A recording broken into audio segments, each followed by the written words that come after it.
izolo late ukuthi uSpawn amathuba u15,000 for South Africans.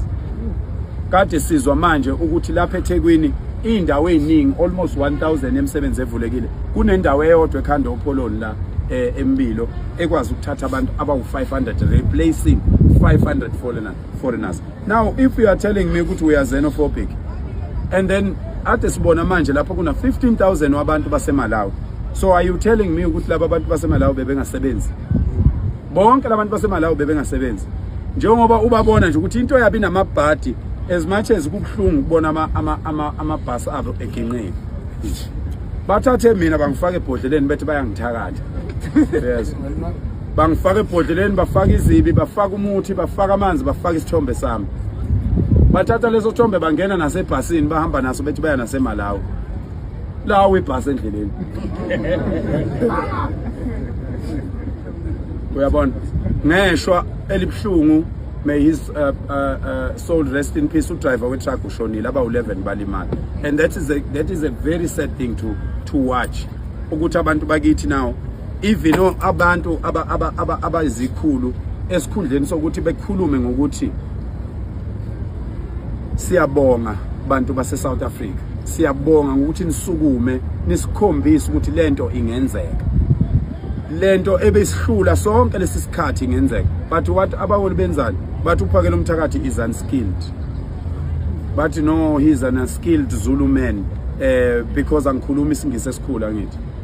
Kodwa ngenza into, I can lead 257,000 men and they can walk through town without breaking anything.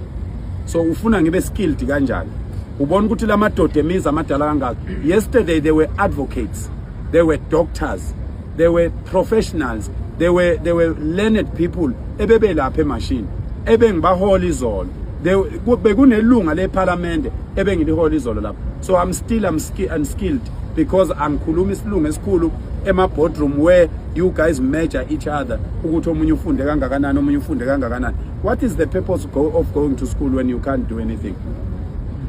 What is the purpose of going to school if you can't stand up for the country? What is the purpose of going to school when the country is going down and the laws are being broken in front of you? And then as soon as abantu base South Africa besukuma bethi awuthi silungisele nansini ubesuthi wena we must follow the law. You are the law, you are in parliament. You are the law, you are in parliament. You're supposed to have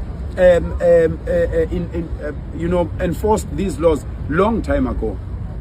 And then you are trying to hinder us from doing our work because you feel like you are going to lose your position. Very, all of you in parliament, you might lose your positions because these men and women, they are ready to take those positions. As you can see them walking through the streets and fighting and chanting, talking about our country and fighting for our country. They are ready to go and fight for this country. Seven a budget, a parliament, because we are doing this without a budget.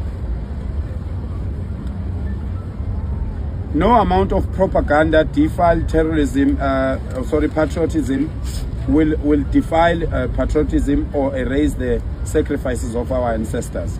We as Insizwa Nomthethwa Development Foundation, we have noted the utter contempt of disgust, the cowardly and malicious campaign by certain individual political opportunists who have resorted in spreading falsehoods and fabrications that our struggle and commitment in South Africa are funded by Israel and other Western powers. Sengiyagcina la sengizonikeza imibuzo ngoba izinto eziningi engizokwazi ukuyiphendula izokhulunywa nina kodwa ngizosithola lesi statement. This was very important for me to touch. First of all, I want to thank the South Africans. People won't believe ukuthi we spend a week almost 15,000 rand worth of fuel going around a week, and that money comes from South Africans.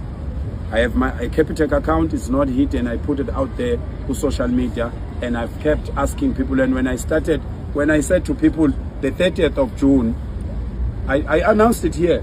Advocate Ndao, he was here. Advocate Ndao Konala. We were here on the 7th of December when I announced the 30th of June. And when I said that, people said, no, he's crazy, he's a Zulu man, he's barbaric, he's not educated. So I don't care. Mina ngifuna kuba educated. Mina ngiyazala, ngizala izingane. Angidingi kuba educated. Ngizala izingane zabantu abantu ongeke uyibuze mayiqhamuka la. Uyabona ngoba lokhu kufunda kweni kudayilutha negazi nizala izingane engafani uyabona. So ke ngangilapha ngimemezela umhla ka 30 June 2026. Abantu bathi ngiyahlanya ngenza yonke into. But more than 2 million illegal immigrants have left this country. As we are talking right now, we have our intelligence in the borders. People are leaving because they know ukuthi sizoqhubeka nalento. They understand. Today I got a call from a guy from Zimbabwe. We spoke for 30 minutes. He was ebonga abantu base South Africa. Enibonga abantu base South Africa. Ebonga ukuthi nibakhumbuza ukuthi bona bangamadoda ngempela. If you are a man, you are calling yourself a man, and you are here in South Africa. You left your child, you left your wife, you left your relatives, you left your own place, your own land of your forefathers, and you are sitting in South Africa for 5 years without seeing your child. But you got a nerve to confront uPhakela Mthakathi ohlala nezingane zakhe obona izingane zakhe every after 2 weeks. You want to confront me and say I'm xenophobic, I hate Africans. You hate yourself. You hate yourself as an African. You can't leave your child. You can't be away from your child for 2 years. You cannot be away from your child for the whole year. The only soldiers are allowed to do that. Not a person enjoying himself, drinking all the savannas and Black Label and everything here in South Africa, enjoying that because they say Black Label in South Africa is more nicer. Is more nicer than the Black Label in their country.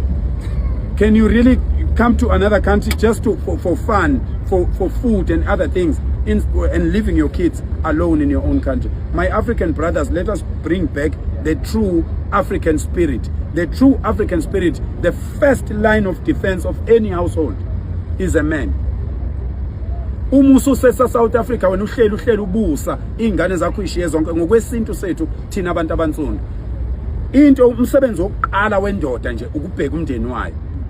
Ubhekwa ubani umndeni wakho uhleli South Africa for 5 years. So I'm calling for my African brothers.